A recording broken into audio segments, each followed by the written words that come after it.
Ben, boa tarde, moitas gracias por estar aquí, por ser puntuais.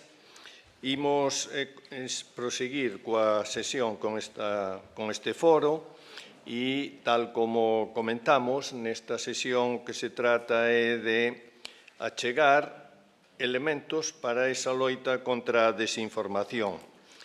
E as achegas que buscamos neste caso son de proxectos en execución, é dicir, proxectos de investigación en convocatorias competitivas.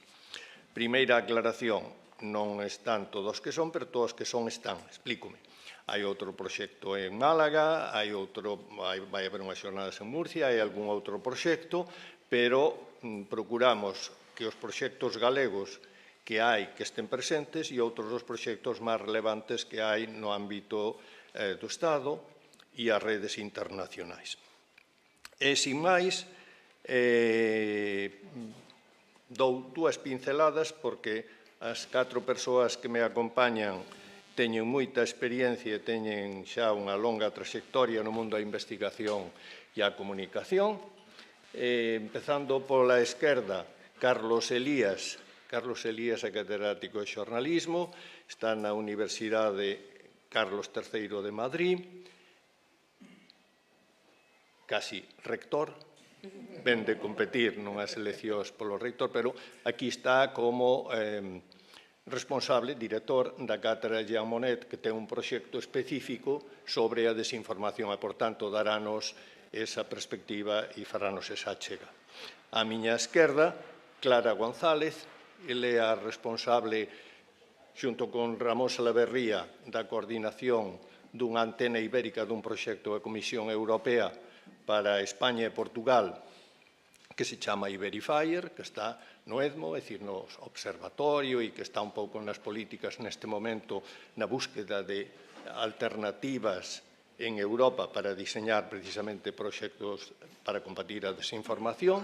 Nese proxecto tamén participa un grupo daqui da Universidade de Santiago. A miña dereita está Mabel Míguez, que ela é profesora na Universidade de Vigo, na Facultade de Ciencias da Comunicación de Pontevedra. Ela ten tamén, xunto con Alberto da Fonte, un proxecto de investigación alrededor dos fact-checkers e de todas estas cuestións e, por tanto, darános esa perspectiva tanto dela como do grupo de investigación que levan xa tempo traballando nestas cuestións.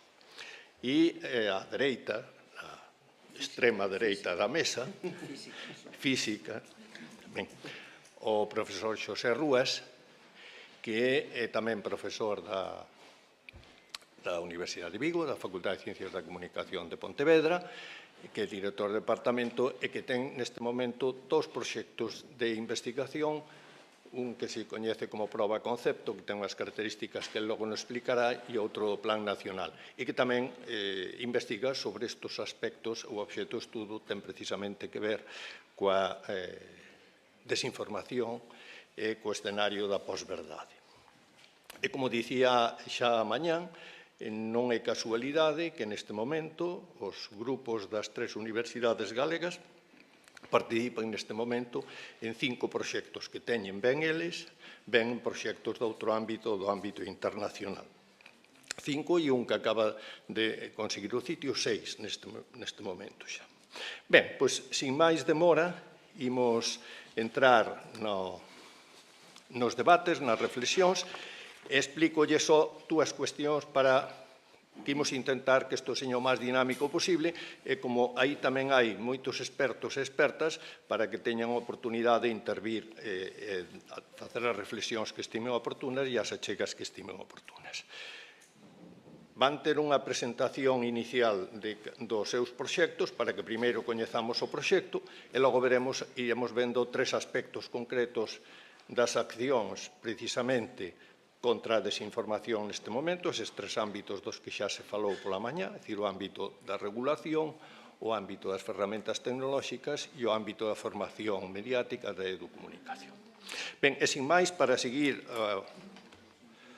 a orde que establece o programa, neso non alteramos, se lle parece, damos en primeiro lugar a palabra a Clara, cando queira. Muchísimas gracias, José, muchísimas gracias sobre todo por invitarme, también al Consello por la increíble hospitalidad Y bueno, venía a hablarles hoy de Iberifier, que es un proyecto, es un observatorio de medios digitales de España y de Portugal. Este observatorio está impulsado por la Comisión Europea y se engloba dentro del EDMO, que es el European Digital Media Observatory. Entonces, este EDMO, como consorcio central, ha creado una serie de hubs que les llaman, son observatorios, que ahora mismo, con la última incorporación de todos los proyectos, somos ya 14 observatorios en toda Europa que cubren todos los Estados miembros. En nuestro caso, por ejemplo, pues es un único observatorio que engloba tanto a España como a Portugal, pero bueno, toda la red está establecida y coordinada desde Europa. En el caso de Iberifier, gestionamos y coordinamos desde la Universidad de Navarra, pero somos 12 universidades, 5 organizaciones de verificadores, de fact-checkers, con agencias de noticias también, y además 6 centros de investigación. Nuestra principal misión es analizar el ecosistema ibérico de los medios digitales y, a la vez, hacer frente al problema de la desinformación. Posteriormente hablaré un poco más en concreto sobre los resultados más concretos, pero sí me gustaría explicar un poco las 5 áreas en las que este observatorio trabaja. En primer lugar, investigamos sobre las características y tendencias del ecosistema ibérico de los medios digitales. En segundo lugar, hay un trabajo diario de verificación de desinformación, sobre todo dentro del territorio ibérico, pero también coordinado. Por ejemplo, en el caso de cuando comenzó la guerra de Ucrania, se pidió de hecho a los fact-checkers también de toda Europa que colaboraran en particular con el asunto de la desinformación que venía desde este ambiente. En tercer lugar, estamos trabajando en el desarrollo de tecnologías computacionales para la detección temprana de la desinformación y además un mapeo de tecnologías ya existentes. También tenemos entre nuestros objetivos elaborar informes estratégicos que no solamente van a ir para la Comisión Europea, sino que van a tener una repercusión también en la sociedad, tanto española como portuguesa y, desde luego, la europea. Y, por último, y muy importante, el impulso de iniciativas de alfabetización mediática que están principalmente dirigidos a periodistas e informadores, pero que también estamos abriendo un poco más el espectro hacia también educadores, etcétera. Entonces, brevemente y a forma de presentación, esto es lo que hacemos en Iberifier. Muchas gracias, Clara. Damos ahora la palabra a Mabel para que nos... Muchas gracias. Muchas gracias ao Consello da Cultura Galega por traernos aquí, porque así podemos falar un pouquinho do noso proxecto, que vou abrir, desculpas, un segundo, a nosa página web. O noso proxecto é Fact Checkers, é un proxecto que está financiado pola Agencia Estatal de Investigación, que está a piques de finalizar, que comezou en xuño de 2020 e, polo tanto, está moi condicionado nos seus resultados pola pandemia, polo efecto que tivo a pandemia no panorama informativo.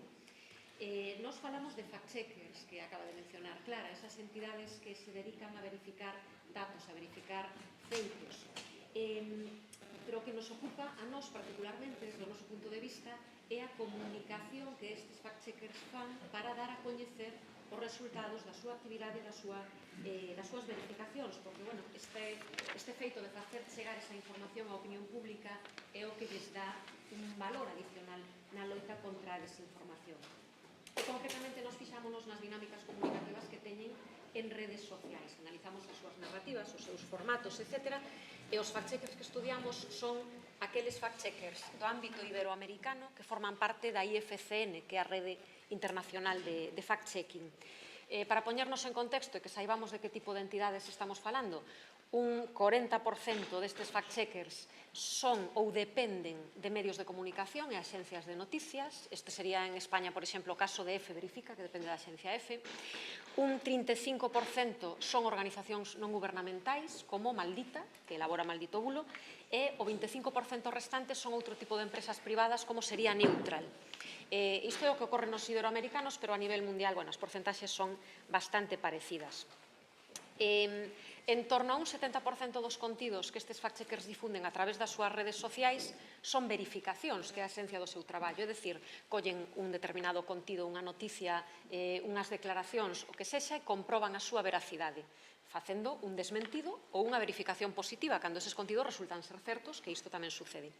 Pero tamén publican contido informativo, noticias, reportaxes que eles mesmos elaboran, en torno a un 20%, e algo de contido de alfabetización e algo tamén de contido de autopromoción da súa propia labor, non? É certo que aquí os patróns son moi diferentes e mentres que algúns fact-checkers se centran case de forma exclusiva nesas verificacións, hai outros nos que o peso da información é moi grande. Neutral, por exemplo, publica moitísima información, funcionando case xa como un medio de comunicación máis que como un fact-checker en estado puro, non? En canto ás temáticas, os dous eixos fundamentais en torno aos que xira a súa actividade son o ámbito político e agora a saúde. Hai outros temas, pero estes son os principais. Obviamente, a pandemia da COVID motivou un xiro e algúns fact-checkers que prácticamente só se dedicaban á verificación de feitos políticos tiveron que ampliar o seu foco para contribuir a loitar contra esa infodemia da que falou a Organización Mundial da Saúde como consecuencia da pandemia. Por lo tanto, isto foi un xiro temático sustancial. Isto motivou tamén un incremento na actividade dos fact-checkers a nivel comunicativo e do seu ritmo de publicación, porque tiveron que dar cabida a esta temática sin abandonar outras. Están presentes, sobre todo, en Twitter, en Facebook, un pouquiño menos en YouTube, en Instagram. En Facebook, a maioría teñen xa unha traxectoria moi dilatada e unhas prácticas, teñen unha madurez no uso da plataforma. En Twitter a actividade é máis irregular, algúns teñen unha actividade intensísima nesa rede e outros un pouquiño menos. YouTube funcionalles máis como un repositorio no que van acumulando eses vídeos que se difunden a través de outras vías e que ganan a súa expansión, o seu impacto a través de outras vías. E Instagram, é a rede na que se incorporaron de forma máis recente, van subindo e, estalles dando un bo resultado formato álbum máis que os vídeos, en termos de impacto. Un formato con varias imaxes nas que nos presentan ese bulo ou esa suposta noticia falsa, a continuación nos dan a súa verificación dicindo se é certa ou non, e a continuación as explicacións pertinentes para que saibamos cal é a argumentación que hai detrás, que isto é importante. O incrementar a súa actividade como consecuencia da pandemia conseguiron tamén un incremento no número de seguidores, é dicir, as comunidades de persoas que seguen a estes fact-checkers en redes sociais cada vez é máis grande, pero a súa repercusión e os niveis de interacción que alcanzan son aínda limitados, é dicir, teñen un impacto modesto. Hai moitos usuarios que descoñecen a actividade deste tipo de entidades, outros simplemente non lles interesa, e tamén hai moitos que desconfían da súa independencia e da súa imparcialidade porque os asocian a determinados grupos mediáticos, a determinados partidos políticos, etc. Por lo tanto, aportan un gran máis nesta lucha contra a desinformación, pero, non son, obviamente, a solución única ao problema. Ben, moitas gracias, Carlos. A visión desde o que facedes da cátedra. Pues muchísimas gracias Xosé López y muchísimas gracias al Consello da Cultura Galega por la invitación y sobre todo por tener la idea de hacer un seminario sobre el tema de desinformación, que me parece que es un tema crucial en la sociedad actual. Yo vengo un poco a comentar los resultados que tenemos tanto de la cátedra Jean Monnet de Unión Europea, Desinformación y Fake News, que no sé si la puedes poner ahí, que estaba, y si tenéis móvil, simplemente con poner Jean Monnet y Fake News os aparece. Lo digo porque se pueden bajar determinados libros y determinados papers que hemos hecho. Y también, comentaba en el almuerzo que estaba relativamente contento con esto porque normalmente le suelen dar estas cátedras Jean Monnet a juristas o politólogos y es la primera vez que se la dan a alguien de periodismo porque la Unión Europea, la Comisión Europea, que es la que da estas cátedras en un proceso competitivo, consideró que desde la comunicación también es importante la construcción europea y consideraron además que es relevante toda la dinámica de las fake news, incluso para la destrucción europea.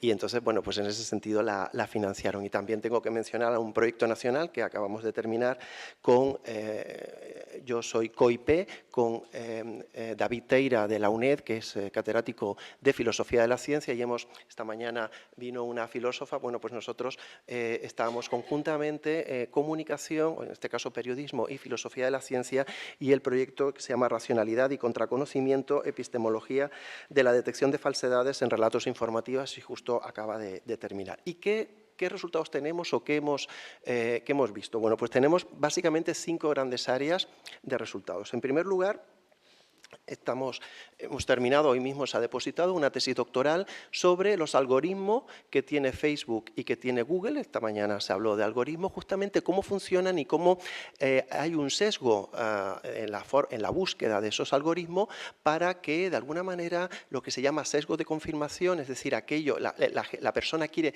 encontrar aquello que busca, bueno, pues que encuentre aquello que busca y realmente se convierte esa búsqueda y esos resultados en lo que esta mañana también el profesor Emili Prado decía de cómo cámara de eco, cámara de resonancia, y solamente, pues por ejemplo, no es lo mismo si tú buscas en Google vacuna peligro, porque te va a dar todos los peligros y te van a salir todas las webs antivacunas, que si buscas vacuna curación. O sea, Google ya sabe lo que tú quieres encontrar y te lo da. Entonces, estamos analizando históricamente cuáles han sido lo que tanto Facebook como Google han dicho de cómo ha cambiado su algoritmo para nosotros luego determinar por qué ha cambiado el algoritmo de esa manera. Eso es una vía que tenemos ya prácticamente terminada. Luego analizamos los fact-checkers.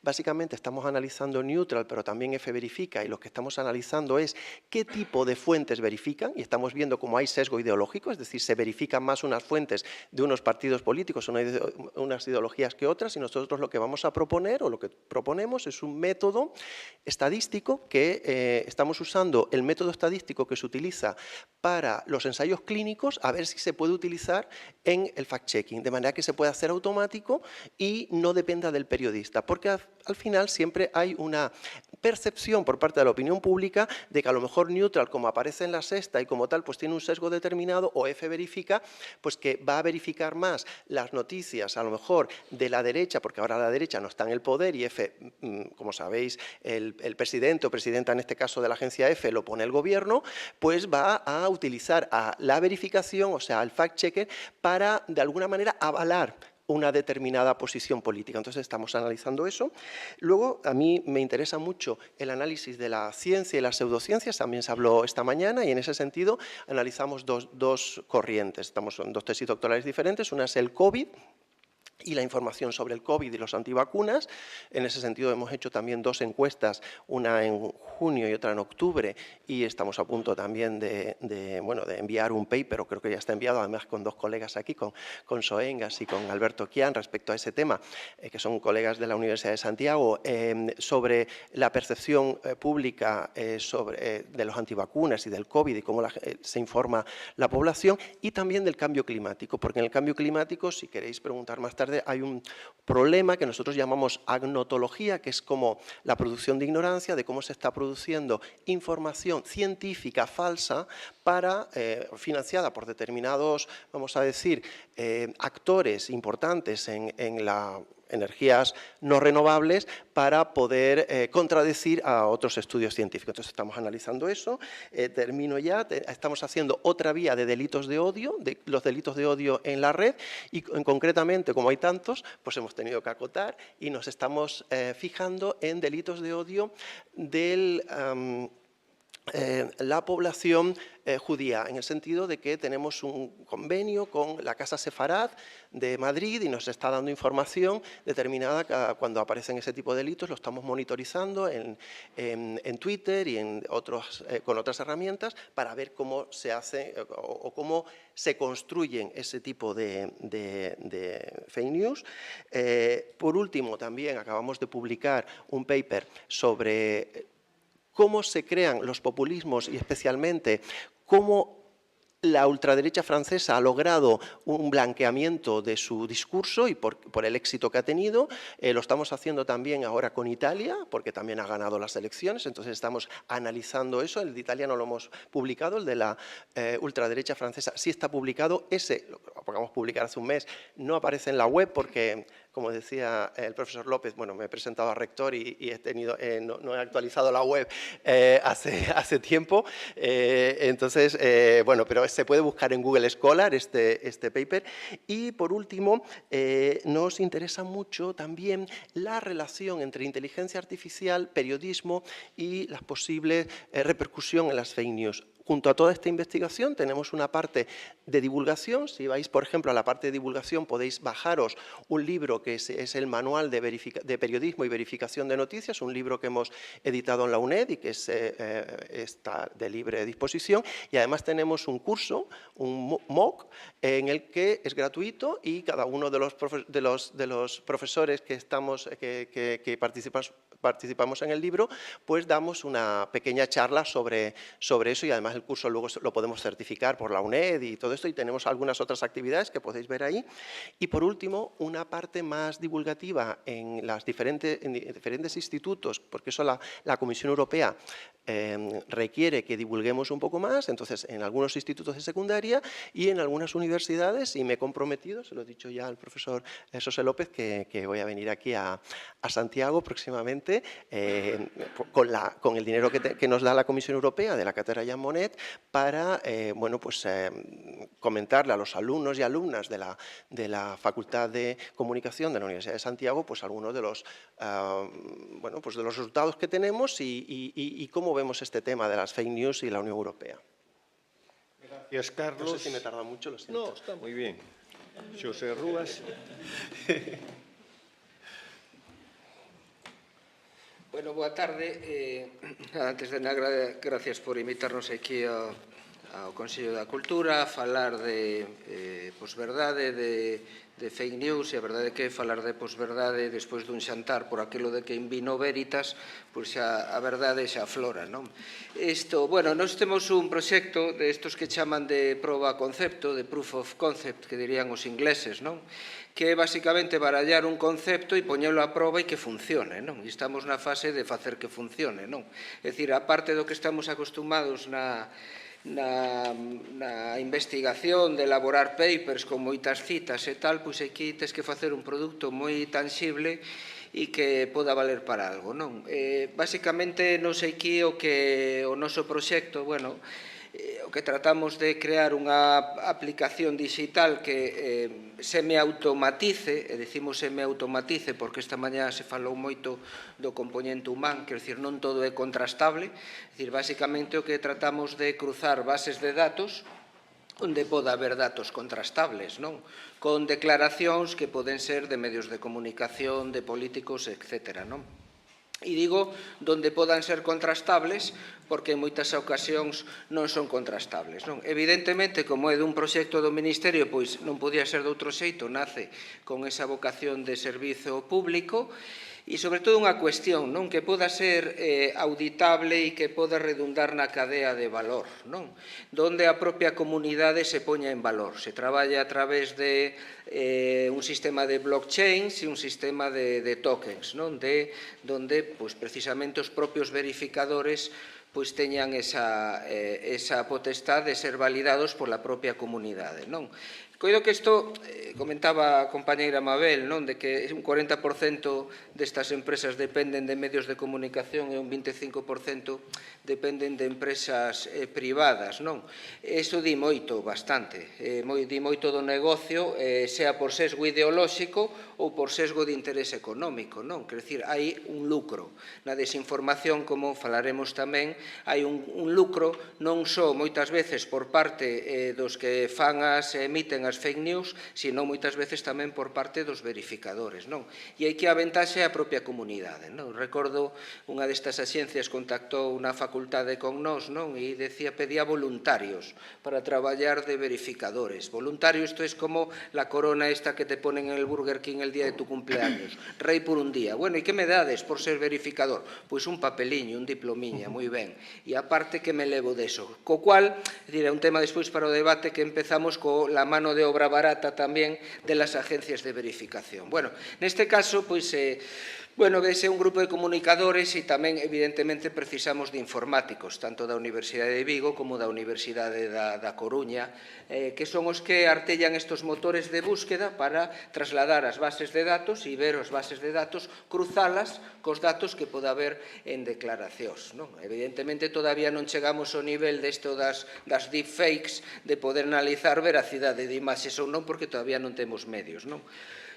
Bueno, a creación dun bot está tamén por aí, tratamos de aplicar, bueno, cuestións relacionadas co aprendizaxe automático, fixemos algunhas xornadas de formación, evidentemente, con medios públicos, non? Traballamos con F Verifica, do Departamento de Innovación de F, de Verifica de Televisión Española, e logo con dúas redes de televisión que son a Forta e a Asociación Europea de Televisións Regionais, cos cales xa fixemos algunha xornada de formación, non?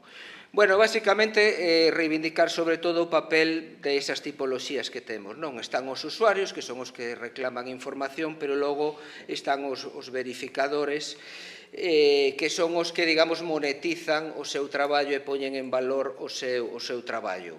O esquema básico é que a comunidade é o primeiro e, sobre todo, en beneficio da comunidade, non? Tratamos de crear unha aplicación que non requira coñecementos de programación, eu son o primeiro que son bastante lerdo neso, non?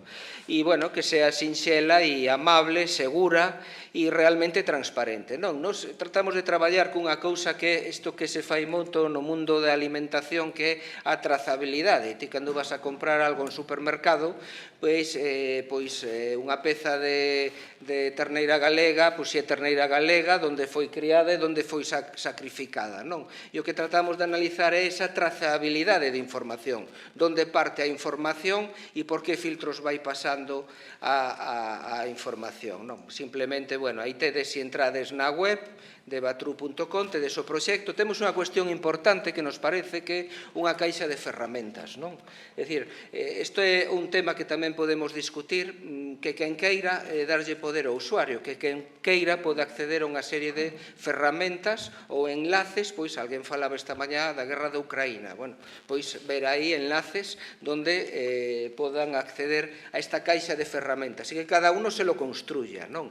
É un pouco este espírito. Bueno, aí hai unha serie, as xornadas, e logo, importante, un FAQ, non? Donde explicamos, digamos, que é un pouco o diccionario e o índice, pois, donde se traballa con todo isto que lle gusta ahora moito tamén aos rapaces. Tamén temos na escola, por suposto, proxectos de divulgación que temos que facer agora, non? Pois explicar todo isto que son das criptomonedas e los tokens e toda esta nova economía, non? E este é basicamente o proxecto. Bueno, xa despois, pois, gracias. Moi ben, gracias, Rúas.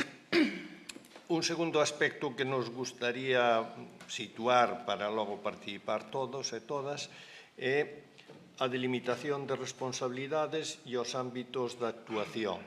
En este caso, imosles dar a palabra aos que teñen proxectos de proxección europea na medida en que hai unhas directrices, tanto no caso da COVID, da UNESCO, como da Comisión Europea, non? Pois, Carlos, que está á esquerda xa. Bueno, pues muchas gracias. A ver, sí que es cierto que hay unas directrices de la Comisión de la Unión Europea, pero son complicadas de implementar por muchas razones, porque efectivamente, como se decía esta mañana, no se puede vulnerar la libertad de expresión, y porque también en muchas ocasiones hay que valorar que que la gente, a ver, no es que digo que tenga ganas de que le mientan, pero sí que es cierto, como decía un profesor mío de bioquímica, el cerebro no está hecho para la verdad ni para la justicia. El cerebro humano está hecho para optimizar energía bioquímica. Y eso explica lo que se llama el sesgo de confirmación. Es decir, nosotros normalmente creemos más aquello que confirma nuestras creencias, o sea, vamos a creer siempre eso, que aquello que las refuta. Y lo estamos viendo, por ejemplo, nosotros en los antivacunas, en la gente que está en contra del cambio climático, e incluso en los terraplanistas. Es decir, el cerebro siempre, alguien que es de izquierda, siempre a los políticos que son de izquierdas, pues los va a perdonar más que a los políticos de derecha y viceversa. O sea, tenemos ese concepto. Y eso es importante porque en el Parlamento Europeo últimamente está entrando muchos eurodiputados de la ultraderecha y está afectando a muchas directrices que se estaban implementando antes. Y eso, bueno, pues está ahí. ¿Qué responsabilidades o qué nos dice en general la Comisión que tenemos que vigilar? En primer lugar, una información importante para todos es la información sobre salud. O sea, es verdad que hay gente y teorías conspiranoicas sobre los reptilianos, que hay gente que puede pensar que la gente que tiene poder es un reptil hablábamos anoche de que esto de los alienígenas, o sea, que piensan que todo lo que se ha hecho, las pirámides y todo eso son de extraterrestres, etcétera. Eso es irrelevante, es decir, los terraplanistas es irrelevante. Lo que sí que es relevante es que haya información que considere, por ejemplo, que las terapias alternativas son más valiosas que la medicina tradicional y que alguien en una desesperación que tenga respecto a una enfermedad, pues busque en Internet y como encuentra lo que quiere encontrar, pues se aparte de la medicina tradicional. Entonces, ¿qué sucede? De la ciencia, básicamente, ¿no? Entonces, sí que hay directrices que sostienen que hay que ser bastante riguroso en la información que tiene que ver con salud. Y eso estamos teniendo, en ese sentido, vamos, que está claro y ahí sí que hay un mayor consenso. A pesar, como digo, de que existe una tendencia importante entre los antivacunas que tienen además una determinada creencia política. Y lo hemos visto en alguna de las encuestas, ¿no?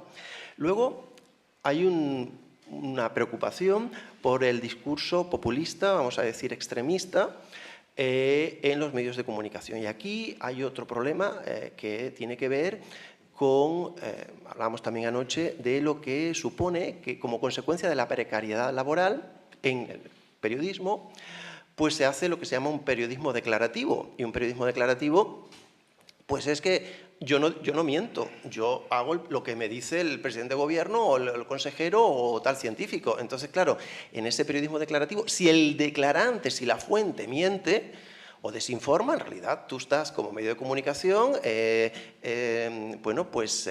aumentando esa desinformación. Entonces, en ese sentido, yo creo que es relevante valorar quién es la fuente y qué es la fuente y por qué está ahí. Y ahí yo colaboré hace unos años en un proyecto muy interesante esta mañana hablaba de Bruno Latour, es un filósofo, murió justamente hace unos meses, francés, donde justamente valorábamos que una fuente, por ejemplo, en el caso de la energía nuclear, un catedrático de física nuclear puede que no sea fuente, porque a lo mejor está vinculado con el lobby nuclear. Entonces puede ser catedrático, puede saber mucho de física nuclear, pero tenemos que determinar en la fuente cuáles son las relaciones, y hoy en día eso se puede mapear, que tiene esa persona. Y eso es muy importante y eso creo que entra dentro de lo que se llamaría verificación, que normalmente no se hace. Luego también creo que hay una responsabilidad de los profesores y los investigadores para lo que se llama alfabetización mediática, y la Unión Europea en ese sentido está muy concienciada de que tiene que existir esa alfabetización, de decir qué fuentes son válidas, por qué te pueden mentir, porque claro, hay gente que dicen, muchos verificadores dicen, no, esto es lo que dice la fuente oficial, pero es que la fuente oficial puede mentir también, o sea, o un ministro no miente, o un consejero no miente, claro que puede mentir. Entonces, es complicado, es que la verdad es compleja. Y luego tenemos otra cosa que se habló esta mañana de cómo cambia el flujo informativo. Y, por ejemplo, claro, antes estaba lo que se llamaba la fuente, lo que se llamaba el medio y la opinión pública, la audiencia, ¿no? Por ejemplo, en este caso, cuando Donald Trump tenía Twitter, que no sé si ya se lo han vuelto a abrir, creo que no, que todavía no se lo han dado. Ya creo que bueno, no lo sé. Bueno, pues este tenía 39 millones de seguidores frente, por ejemplo, al New York Times, que tenía 4 millones. O, por ejemplo, Sergio Ramos, el futbolista, tiene 9 millones de seguidores frente a Marca, que tiene 4. ¿Cuál es el medio de comunicación de masas? Pues claro, la fuente es que llega... Sergio Ramos ya no da entrevistas a un periodista, se la autoentrevista él en Twitter y todos los medios replican lo que él dice. Pero desde mi punto de vista, que soy periodista y creo en el periodismo, creo que el periodismo tiene la función de buscar la verdad y hacerla pública.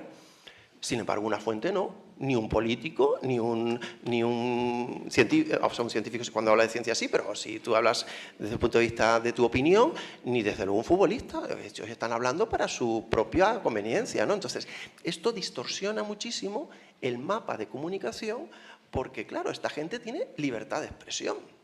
Y claro, la libertad de expresión también a veces se confunde con libertad de opinión y yo creo que no todo el mundo puede tener libertad de expresión respecto a si le gusta o no le gusta Santiago para venir a veranear, pero no todo el mundo tiene que opinar sobre si a Cristiano Ronaldo hay que operarlo del ligamento interior cruzado derecho, que no sé si existe, pero que obviamente ahí habrá que preguntarle a un traumatólogo.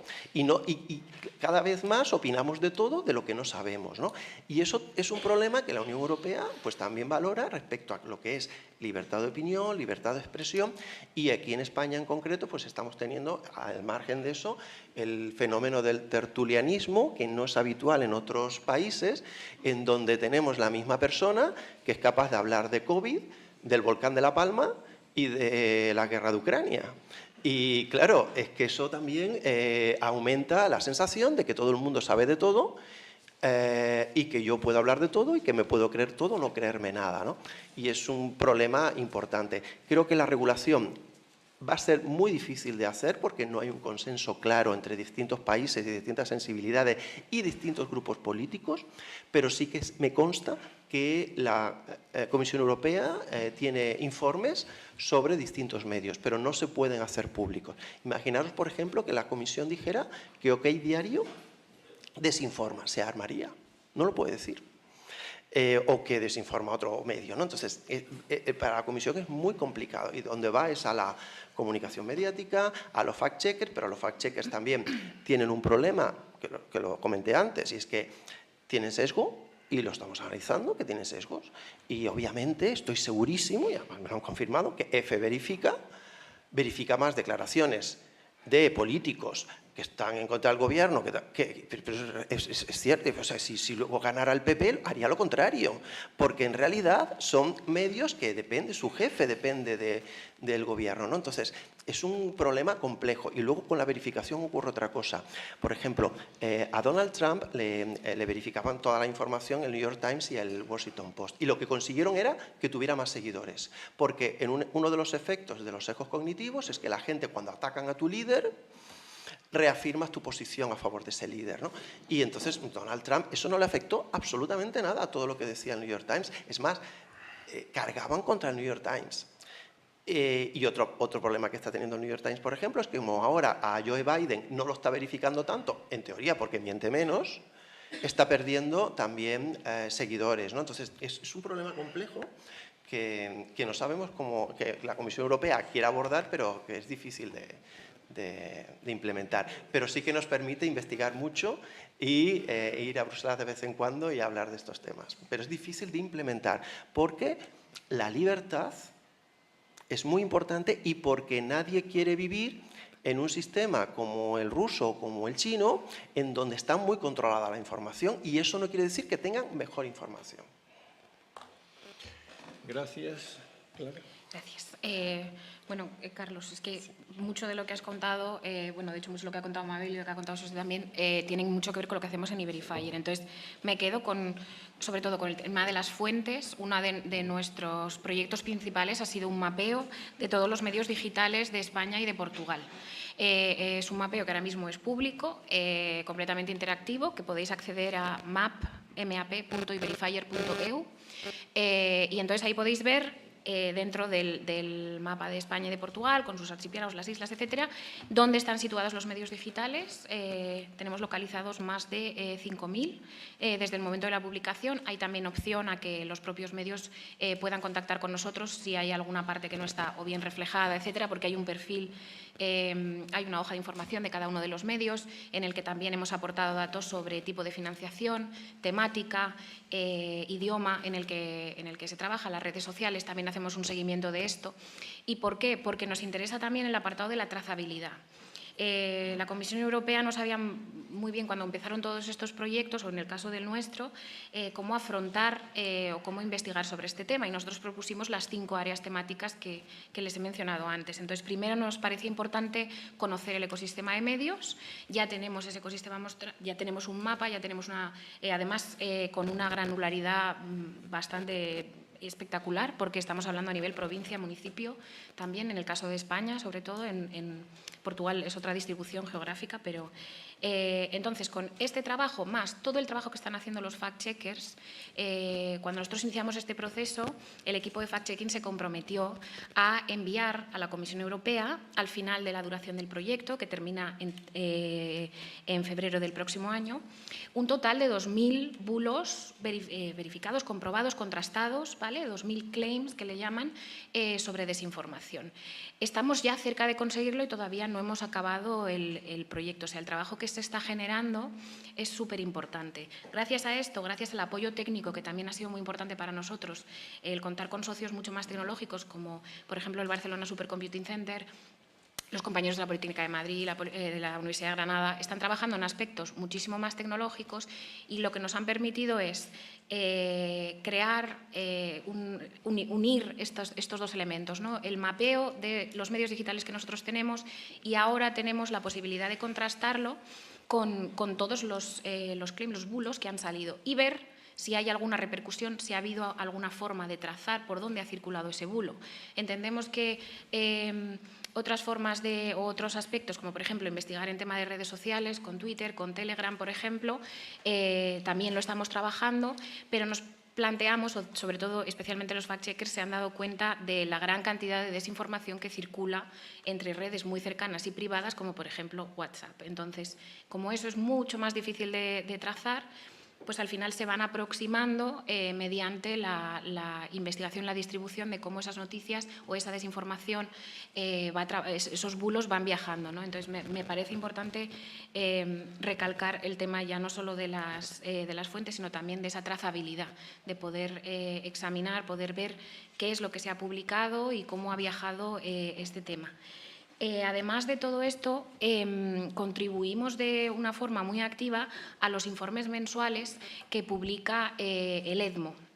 Entonces, el EDMO cada mes saca una publicación con toda la información que han obtenido todos los verificadores de todos los 14 observatorios que tenemos, de los 27 países. Entonces, de repente aparece también otra forma de entender esa trazabilidad y de cómo funciona a nivel geográfico. Y nos encontramos con que el hecho de que la Unión Europea aprobara el uso o el consumo de algunos insectos para esto durante unas semanas ha provocado que un bulo que surge en el este de Europa aparece en España. Entonces, todo esto se consigue trabajar, se consigue trazar, se consigue analizar y nos ayuda mucho a comprender por qué viaja y cómo viaja esta desinformación. Es cierto que identificamos ciertos patrones, por ejemplo, en las zonas más de la Europa mediterránea, lo más normal o lo más común son informaciones sobre migración. Bulos sobre migración, y además con la misma fotografía que puede viajar entre varios países en contextos muy distintos. Entonces, iniciativas como las que estamos presentando aquí, lo que nos permiten un poquito es ver no solamente el panorama, sino también observar comportamientos, que creo que es algo que también necesitamos, ¿no? Y bueno, aparte de esto, y también con el asunto de la preocupación de la Unión Europea por el tema de la alfabetización mediática, también estamos trabajando en el Digital Education Action Plan, donde investigadores de Verifier, entre ellos los que están más dedicados a alfabetización mediática, han presentado unas guías ya establecidas y disponibles, gratuitas desde la página de la Comisión, para contrarrestar esta desinformación y promover la alfabetización mediática. Y, por último, otro campo en el que considero que tenemos bastantes responsabilidades en el aspecto de las publicaciones científicas.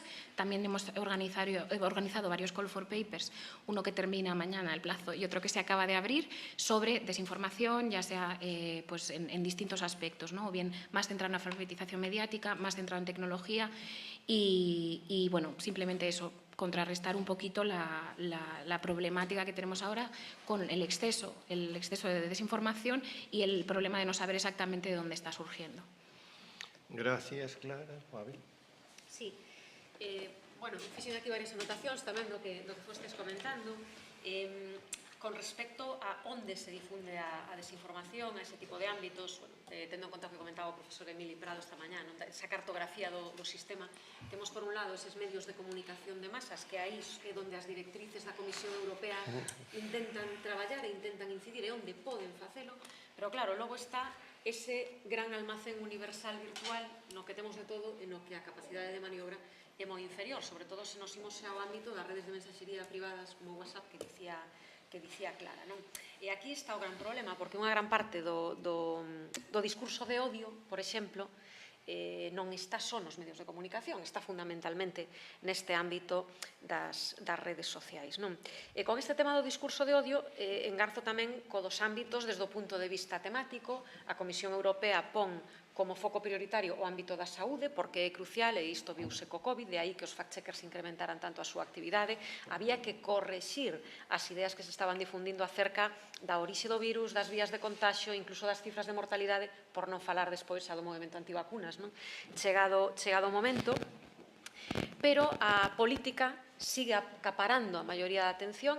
Isto ten tamén a súa lógica, non? No caso dos fact-checkers, moitos deles nacen vinculados ao ámbito político, medios de comunicación que no seu momento para unha determinada campaña electoral poñen en marcha unha iniciativa de verificación especificamente para isto, entón ese é o seu ADN. É dicir, no seu ADN está a misión de intentar reducir a incertidume de cara á toma de decisións do cidadán nese ámbito político, a través da xeración dunha opinión pública máis informada. Pero claro, o sesgo ideolóxico tamén está aí, non?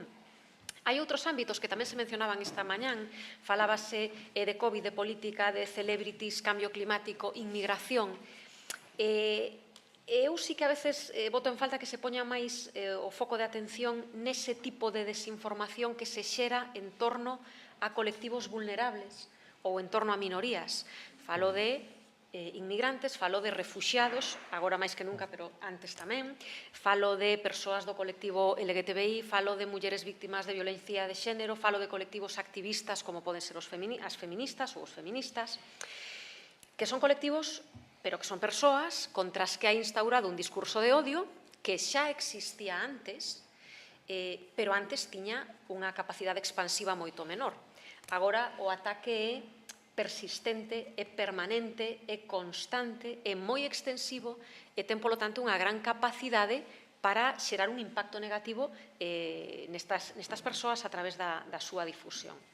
Eu creo que é un dos ámbitos aos que habería que intentar prestar un pouquiño máis de atención. E logo está o tema da alfabetización, que se mencionou aquí, iso case entronca co seguinte, pero bueno, non se pode deixar de comentalo, tamén se comentou esta mañá a necesidade dunha maior alfabetización mediática e digital da que a maioría da poboación está claramente carente.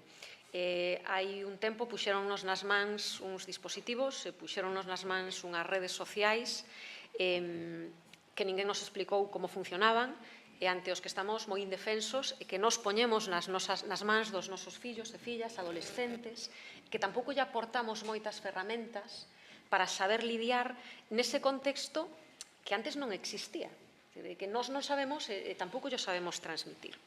E isto súmase a outro problema que é a falta de espírito crítico, que tamén se falou esta mañán, que non é o mesmo, é dicir, un problema é a falta de alfabetización mediática digital e outra é a falta de espírito crítico, que nos leva a facer xuizos moi rápidos, a un consumo moi rápido de contidos e a uns xuizos tamén moi rápidos, fundamentados só no trazo grosso, sen afondar en ningunha idea, e isto conduce inevitablemente á xeración de opinións polarizadas. Cando ti observas únicamente os aspectos superficiais, a túa opinión non pode estar ben fundamentada. Entón, é necesario tamén educar nese pensamento templado que dicía esta mañán Remedios Zafra.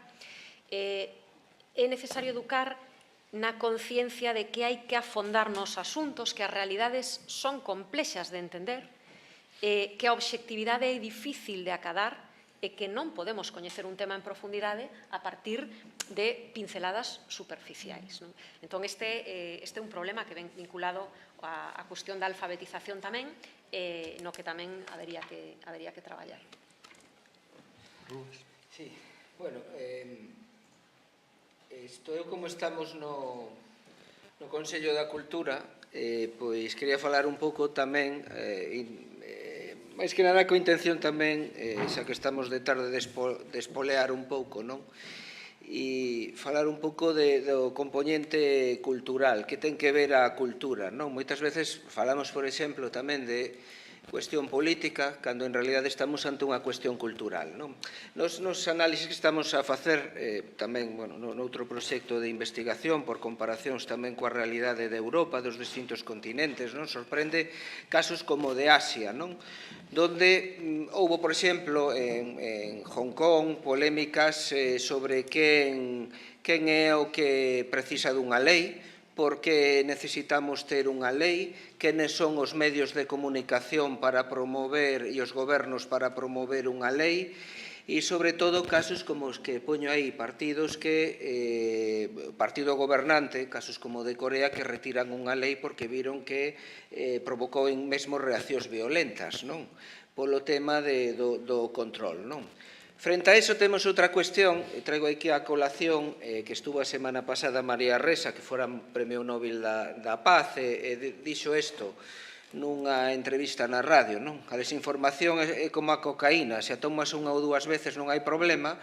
pero se a tomas todo o tempo cambia as persoas, e levamos moito tempo tomándoa, Quero dicir, isto nos dá un enfoque de enfrentarnos á realidade de xeito de probar unha vez, de ser consumidor ocasional e incluso de xeito divertido, como amosarei agora, hai moitas verdades dentro da verdade e da posverdade, hai verdades a medias, mesmo hai diversión, hai sátira, ironía, hai sarcasmo, E, nos enfrenta a distintas realidades, Esta mañá se falaba un pouco tamén, e había un compañeiro catedrático de Dereito e dun tema de dereitos e liberdades. Falaba Carlos Elías das tertulias. A xente está farta, E a xente di que, non me importa que intenten enganarme, pero estou farto de que me digan o que teño que facer ou o que teño que pensar. Sea en tertulias ou continuamente, sea un gobierno ou sea un partido político que nos están diciendo que es verdad e que es mentira. E moitas veces, baixo a defensa dos dereitos, cuántos crímenes se cometen en tu nombre, Quer dicir, podemos ter a propia control e intento de control e censura do gran irmán e, como dicía antes, pode ser un gran negocio tanto para os que desinforman como para os que verifican. Eu non vou a falar, tampouco adentrarme no da posverdade e verdade emocional, xa o dixo moi ben a propia nunha charla excelente Remedios, e ademais foi excelente todo, hasta o nome, que mellor que dedicarse á filosofía que chamándote Remedios tamén, disculpando o chiste fácil, Pero estamos nesta posverdade onde, quer dicir, a xente cree o que quere creer, E é unha cuestión de fe, non simplemente de fe relixiosa que foi durante séculos, Senón de aquella vieja sentencia de que non dejes que la realidad te estropee un buen titular, E moitas veces, pois hai, en política, isto había, Warren falaba de los yonkis políticos, me da igual, si criticas a mi líder, pues esto es una teoría de la conspiración, pero seguro que mi líder no ha hecho esto, Entramos nos feitos alternativos, que decía a asesora esta da Casa Blanca, a xefa de Trump, E, sobre todo, este xuicio moral que implica o xornalismo, o papel do xornalismo, vale la ética, pero el juicio moral xa é un paso máis. Quer dicir, hai unha cousa que se di, pero vamos a ver, todos estos que se dedicaron durante décadas a enganarnos e a manipularnos son os que agora pretenden decirnos con códigos éticos, deontológicos e montando empresas de fact-checking que es verdad e que es mentira. Entón, e isto é un pouco, esta é a cinta métrica que usa Wardell da mentira, de las verdades a medias. Hombre, pode ser un periodismo deficiente, de mala caridad, pode ser por parodia e sátira, Hai determinados xornais que todos os fins de semana sacan unha páxina que, xa vedes, nos resulta moi gracioso pola hiperboleización e exageración da realidade, pola provocación, pode ser paixón, partidismo, por sacar proveito, un negocio lucrativo relacionados coas cuestións políticas, por pseudociencia, por noticias lixo, por sesgos, por descontextualización, Pode ser por teorías da conspiración, Traballamos nun nun proxecto sobre teorías da conspiración e nunha enquisa, pois a xente, cantidad de xente que sigue creendo que lo de llegar a la luna non lo tengo tan claro, non? Entón, e ao final, nesto da calidade, volve a orixe, non? Como o famoso eslogan dunha marca de leite. O sea, creamos axencias de fact-checking para facer un principio básico do xornalismo de todos os tiempos, que é el contraste de fuentes. Es decir, cuando hablaba Carlos del periodismo de mesa, al final, por las rutinas informativas y la falta de tiempo, no podemos contrastar las fuentes. Entonces, no tenemos tiempo, pierde calidad. Ya no digamos el periodismo de investigación. Y nos quedamos con las W. Bueno, pues estas W son las que se aplican tamén a hora de desmentir quen, que medio conta, ven así nada, que fontes citan, que... Pois non quedarse só cando, moitas veces, informacións que veñen sin data, que non se corresponde siquera coa nosa zona horaria, donde, o sea, a descontextualización, non? Como, se é unha información é unha opinión, non? E por qué, se hai motivos ocultos detrás? Pois son estas vellas sentencias do xornalismo, non? E que me quedo aí xa para a terceira parte con estas posibles aportacións ou solución. Simplemente era pois para tratar de vapulear un pouco e, bueno, xerar o debate. Bueno, como o profesor Rúas ven do territorio das hipérboles e para combatir a cegueira, como se nos fixo nesa metáfora a mañán, pois simplemente, efectivamente, Trump, debo dicir, o máis devolveulle a conta, el rexeitona porque xa ten na súa rede social, entón dixo que xa non tiña sentido. Tamén hai unha cuestión que si querería poñer agora na mesa para ver, por sorte, os dous ponentes da mañán, tanto Emili como Remedios, fixeron xa propostas concretas e ámbitos onde se cree que hai que actuar un pouco nestas liñas que xa adiantastes, que sexamos capaces de concretar a partir dos resultados das vosas investigacións.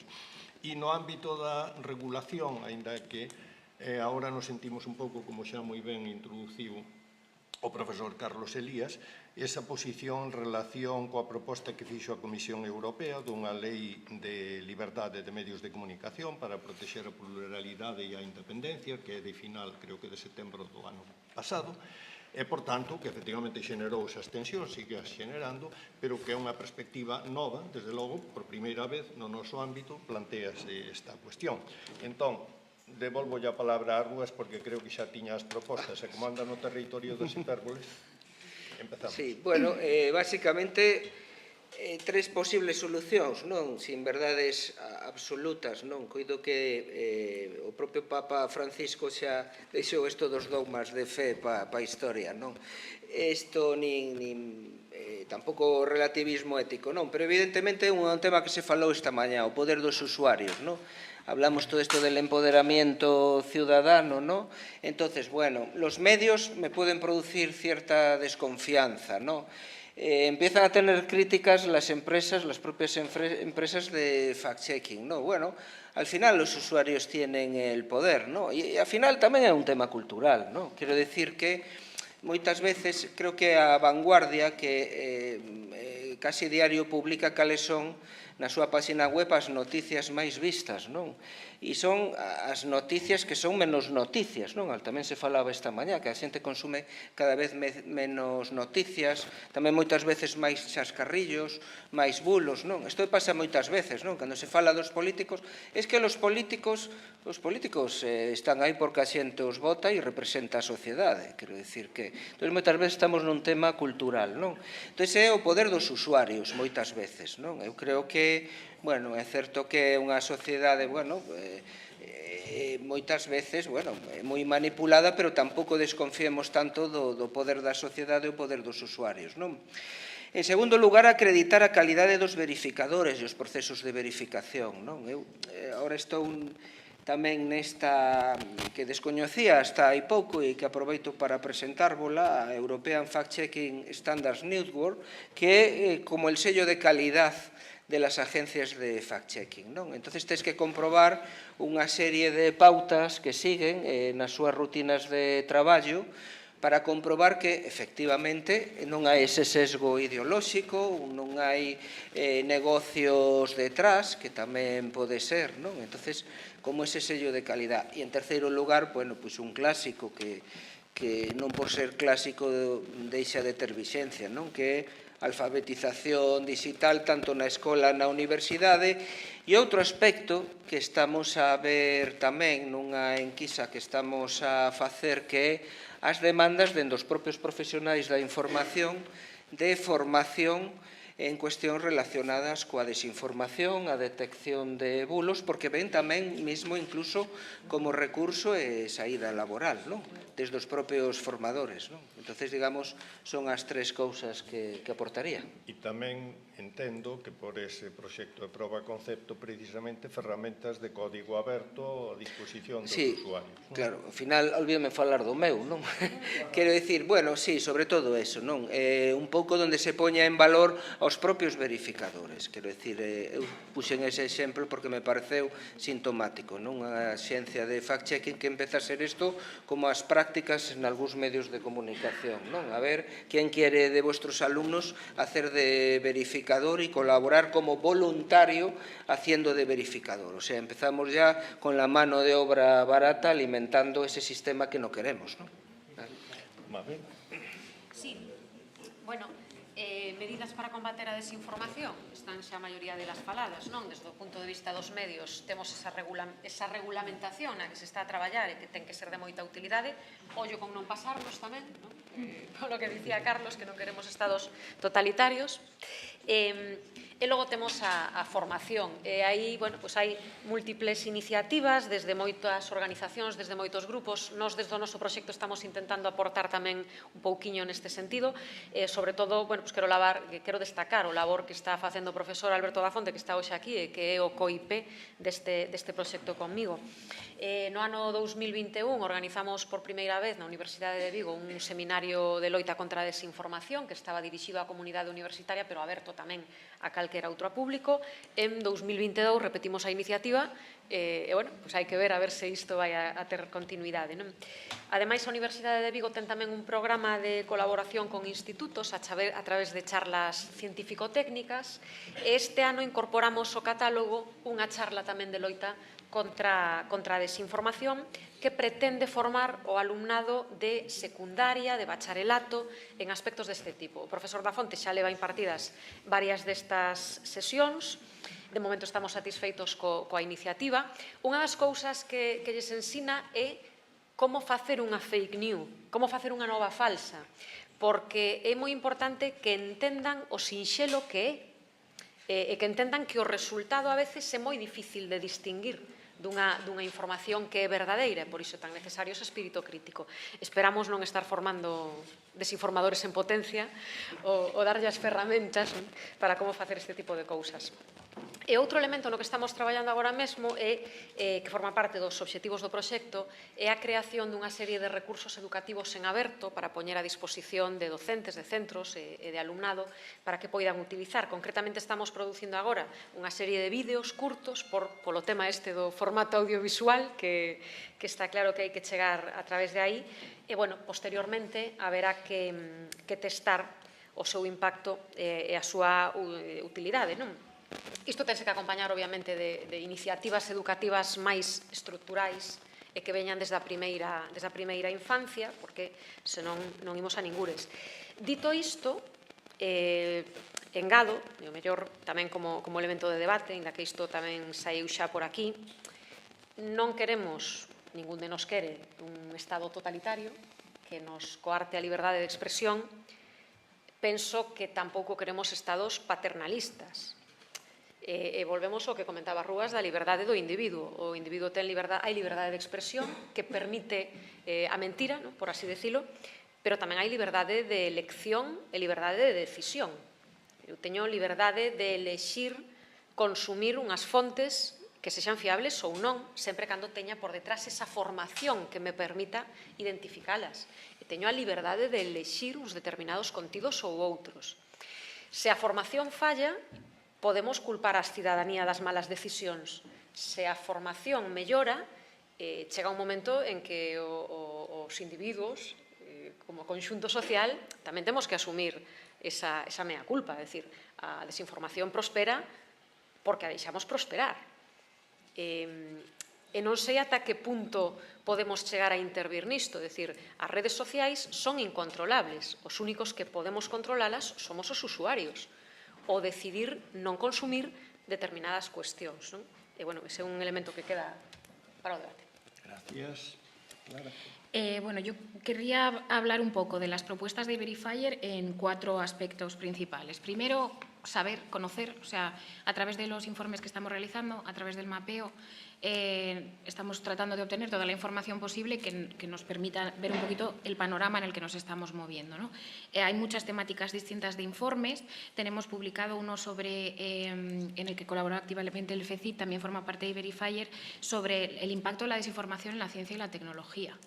Y seguimos trabajando en otros informes sobre aspectos legales de la desinformación o fórmulas de innovación entre fact-checkers o tendencias. O sea, primero trabajar un poco con la información que tenemos. Después hacer un pequeño análisis y posteriormente una pequeña reflexión. Al final, en publicaciones como la que hemos hecho sobre el impacto de la desinformación en la industria mediática de España y de Portugal, lo que nos encontramos es que en niveles de confianza, por ejemplo, confianza en instituciones, que es un tema que nos preocupa mucho también, la sociedad portuguesa tiene una confianza muchísimo más alta en el periodista que la sociedad española, por ejemplo. Entonces, creo que todas estas diferencias, a la vez, además de analizarlas y de reflexionarlas, tendríamos que tener también una mirada que vaya desde lo muchísimo más local, por así decirlo, ¿no? O sea, de estas pequeñas diferencias entre dos sociedades tan próximas, y luego a la vez el saber ampliar el espectro hasta la propia Unión Europea y ver en los distintos países cómo se está formando, cómo se están trabajando con estos diferentes aspectos y cómo se puede aprovechar o se pueden, tanto las similitudes como las diferencias, porque creo que es importante entenderlas. Y por último, el cuarto pilar de Verifyer es formar. Dentro de todo lo posible. Por supuesto, todas las investigaciones que estamos haciendo están en abierto, están en open access, ya no solo por los requisitos que puede poner la comisión, ¿no? Sino porque también nuestro trabajo consideramos que es mucho más valioso mientras que pueda llegar a todo el mundo, ¿no? Entonces, simplemente eso, el trabajar después del análisis, después de la reflexión. Creo que hoy hemos hablado bastante sobre la velocidad a la que va todo y la poca capacidad de respuesta que tenemos. Entonces, creo que este proyecto nos da la oportunidad de sentarnos a trabajar con equipos multidisciplinares, con gente que tiene experiencias muy diversas en el campo y de esta manera poder trabajar y poder pensar en propuestas que ya han salido como forma de informes, como pequeñas colaboraciones con otras entidades, etcétera. Entonces, bueno, sobre todo, pues eso, el conocimiento y el análisis, una reflexión y, desde luego, una formación para toda la ciudadanía. Gracias, Clara. Carlos. Pues muchísimas gracias. A ver, yo no quiero repetirme, pero a veces hay que repetirse. O sea, yo creo que la alfabetización mediática es fundamental. Quiero hacer aquí también hincapié en que creo que los profesionales, o sea, los graduados en comunicación tienen mucho que decir ahí. Nosotros hemos hecho un pequeño lobby con la Ley de Educación, en el sentido en que en lengua española se pusiera algo relacionado con la verificación, pero creo que tendría que haber una asignatura impartida por periodistas o gente de comunicación que pudiera impartirla en el bachillerato y también en otras facultades de la universidad. Creo que ahí nosotros en periodismo tenemos gente que viene pues de Derecho, de Economía, estupendo, de Lengua, de lo que sea, y creo que nosotros también podemos aportar cosas a otras facultades en ese sentido. Porque os he dicho que hemos hecho este libro, este manual, que además ha tenido mucha acogida en los institutos de secundaria, también en algunas universidades. Tenemos ejercicios y proponemos ejercicios en cada uno de los temas, etcétera. Pero, por ejemplo, nosotros hemos hecho algún, entre comillas, experimento, incluso con los alumnos de periodismo, que se supone que están más formados en esto. Por ejemplo, si le pongo un titular, ponía un titular: científico de Harvard suplica que no consumamos leche. Pues se lo creía. Y se lo creían porque es científico de Harvard. Entonces, una cosa tan tonta como decir, pero a ver, ¿pero qué científico?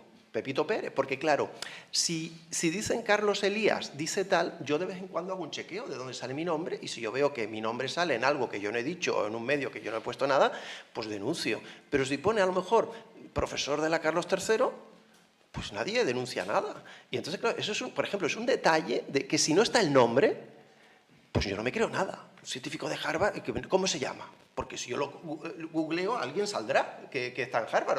Hoy en día todo el mundo sale, sobre todo la gente que tiene una cierta repercusión en la universidad, en la ciencia, etc., ¿no? Por ejemplo, en otra noticia, era muy curiosa, porque era una noticia que decía que los Estados Unidos tenían un armamento para provocar terremotos, entre ellos el de Haití. Pues yo, en principio, puede pasar, o sea, pero ¿quién lo dice? O sea, vale. ¿Quién lo dice? Pues lo decía un señor que era licenciado en Medicina Alternativa y Política de la Universidad Libre de Sri Lanka.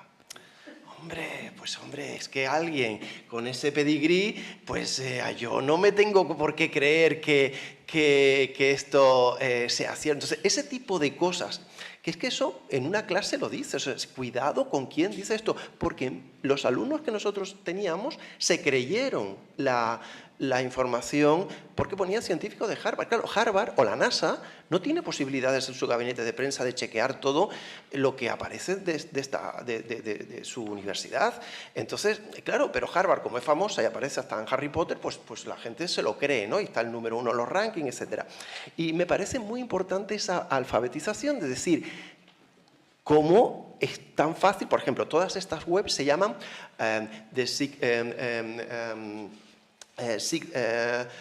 Truth o Despertada la Verdad, todas estas cosas, que a mí me escuece eso, ¿no?